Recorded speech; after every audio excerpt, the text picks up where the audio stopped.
नमस्कार, आदाब, सत श्री अकाल।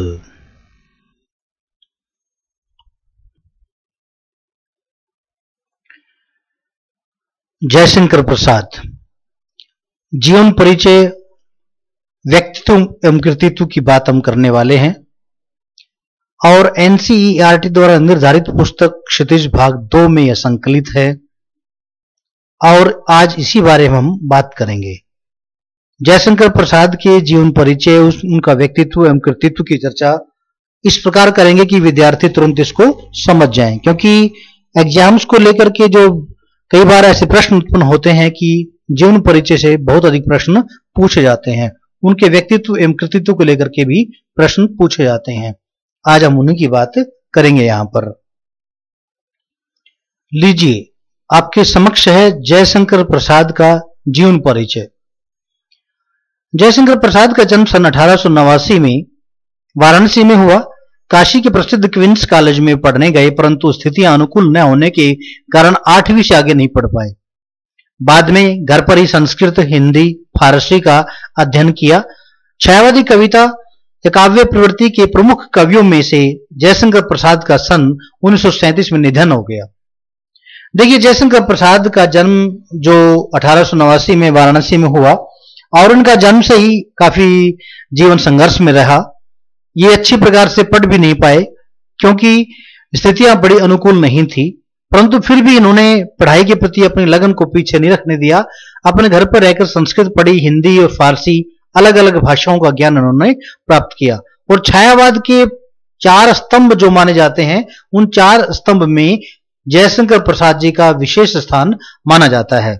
4 स्तंभ थे: जयशंकर प्रसाद, सूर्यकांत त्रिपाठी निराला, महादेवी वर्मा, पंत सुमित्रानंदन पंत जी। इस प्रकार से 4 जो छायावादी कवि थे प्रमुख स्तंभ, जिसमें जयशंकर प्रसाद का नाम विशेष रूप से उल्लेखनीय है।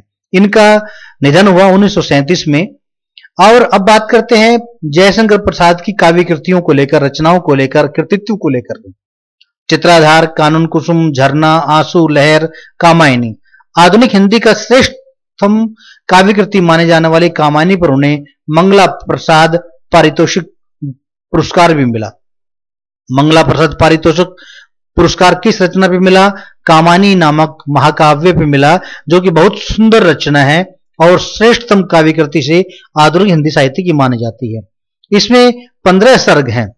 पहला सर्ग चिंता और अंतिम सर्ग आनंद है। इस प्रकार से 15 सर्गों में, 15 अध्यायों में हम कह सकते हैं, उसमें पूर्ण रूप से कामायनी का चित्रण यहाँ पर किया गया, जिसमें श्रद्धा और मनु की बातों को लेकर के और उनकी जीवनी को लेकर के अपनी बात आगे बढ़ाई गई है, किस प्रकार व्यक्ति अपने जीवन में आगे बढ़ता, उन सबका चित्रण किया गया।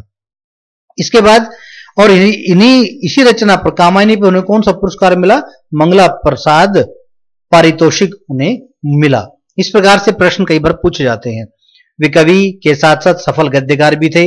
अजात शत्रु, चंद्रगुप्त, स्कंदगुप्त और दुर्स्वामिनी उनके नाटक हैं।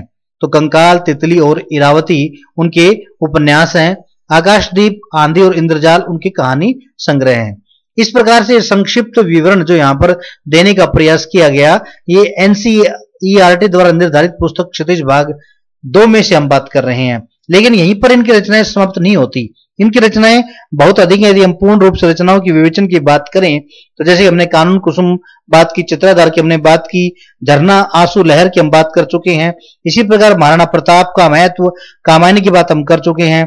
और नाटक तो इन्होंने बहुत अधिक लिखे, जैसे 3 नाटक, 4 नाटक की हमने बात की। इसके अलावा अजात शत्रु, चंद्रगुप्त, स्कंदगुप्त, दुर्स्वामिनी के अलावा सज्जन, विशाख, प्रायश्चित, करुणालय, कल्याणी परिचय, कामना, स्कंदगुप्त, विक्रमादित्य, एक घूंट आदि उनके और अधिक अन्य नाटक हैं। इसी प्रकार इनके उपन्यास हैं और निबंध भी इन्होंने लिखे हैं। निबंध का नाम यदि बताने का प्रयास करें, काव्य और कला और अन्य निबंध इन्होंने लिखे हैं। इस तरह से कहानी संग्रह भी यहाँ पर हमारे सामने आते हैं। जयशंकर प्रसाद ने अपनी लेखनी को केवल गद्य में नहीं चलाया, अपितु पद्य में भी चलाया और निबंधों का भी इन्होंने बहुत अधिक प्रणयन किया। हालांकि आज हम जो पढ़ने वाले हैं वो जयशंकर प्रसाद का जीवन परिचय का अध्ययन करने के उपरांत जो पाठ्यक्रम में निर्धारित कविता है, आत्मकथ्य, उसका हम पाठ करेंगे। आगे हम पढ़ते हैं इन्हीं को लेकर के। प्रसाद का साहित्य जीवन की कोमलता, माधुर्य, शक्ति और ओज का साहित्य माना जाता है। छायावादी कविता की अतिशय काल्पनिकता, सौंदर्य का सूक्ष्म चित्रण, प्रकृति प्रेम, देश प्रेम और शैली की लाक्षणिकता उनकी कविता की प्रमुख विशेषताएं हैं। इतिहास और दर्शन में इनकी गहरी रुचि थी, जो उनके साहित्य में स्पष्ट दिखाई पड़ती है।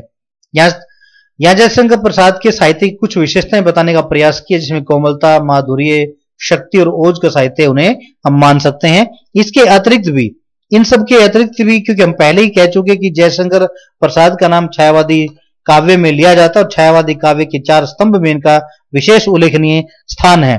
इसलिए इन्होंने अपने काव्य के माध्यम से प्रकृति का चित्रण भी किया, रहस्यानुभूति का उद्घाटन किया, राष्ट्रीय चेतना के उद्घोषक रहे, मानवतावाद की स्थापना करने का प्रयास किया और कामायनी जो रचना है वो पाठकों के लिए बता दूं कि वह समरसता की स्थापना करने के लिए एक आनंदवाद का वो संदेश भी देती है और विश्व बंधुत्व की भावना का प्रचार करने में यह बहुत अधिक सक्षम रही है।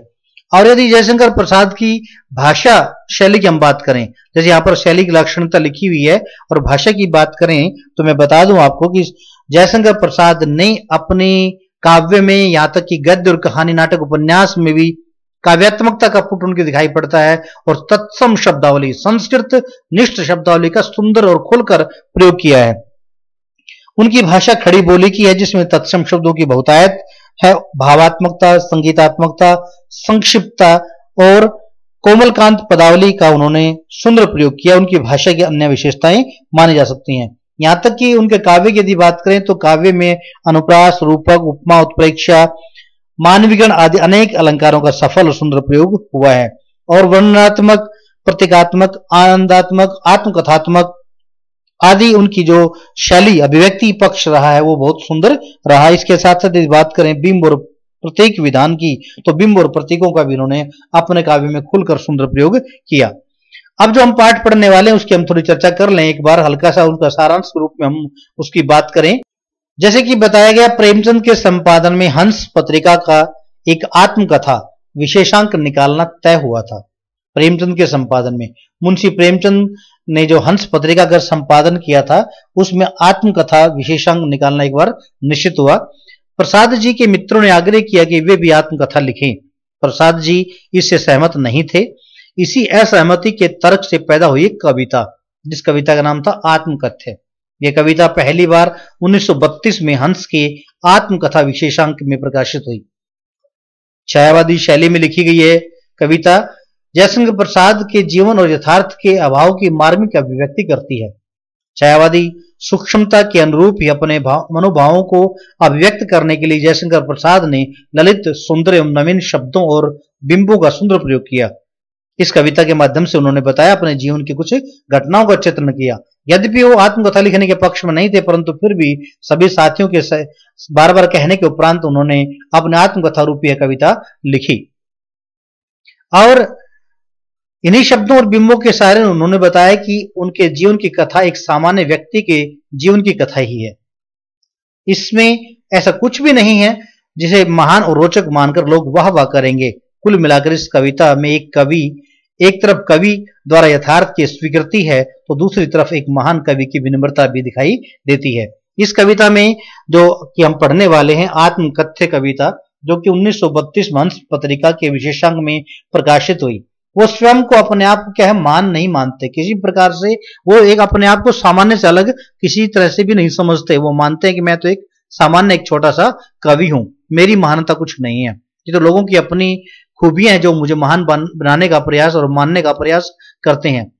इसलिए इस कविता के माध्यम से एक तरफ यथार्थ की स्वीकृति का वर्णन आया है तो दूसरी तरफ एक महान कवि की विनम्रता भी दृष्टिगोचर होती है। हम इसका पाठ करेंगे अगली वीडियो में, उसकी व्याख्या, समीक्षा और विवेचन करने का हम पूर्णतः प्रयास करेंगे। आप मेरे इस वीडियो को जरूर देखें और मेरे YouTube channel smart Hindi world को आप सब्सक्राइब करें। मेरे वीडियो के डिस्क्रिप्शन में मैंने अपनी जितनी भी वीडियो मैंने बनाई हैं उन सभी के लिंक दिए हुए हैं जो कि पाठ्यक्रम पर आधारित हैं और NCERT के आधार पर मैं चल रहा हूं, जिसके अंदर विद्यार्थी वर्ग अपना पूर्णतः लाभ उठा सकते हैं। धन्यवाद।